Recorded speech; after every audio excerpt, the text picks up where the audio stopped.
Walloo yaa biyya gootaa, walloo yaa biyya seenaa, walloo yaa biyya hayyuu, hamma si bilisoomsu keessi qeerroodhaan fayyuu, hamma si bilisoomsu keessi qarreedhaan fayyuu.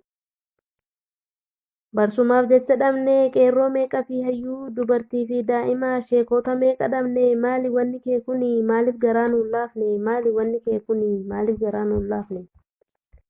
Dachii walloodhaa kuni maaliif garaa jabaata, hunduu isaaf falmee lubbuu isaa qaalii laata, hunduu isumaaf falmee lubbuu isaa qaalii laata.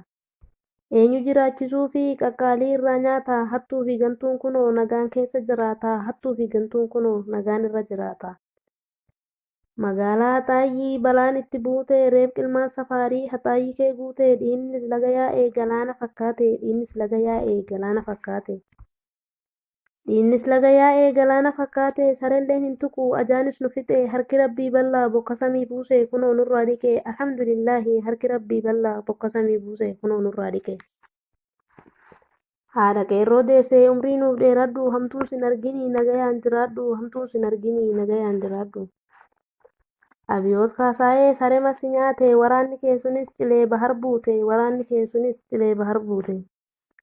Gaafa walloo dhufte mataan irraa cite, achi gara gallaa waboon mudhii kute, eessabbaa keesseen taleenca afaan buute, eessabbaa keesseen taleenca afaan buute.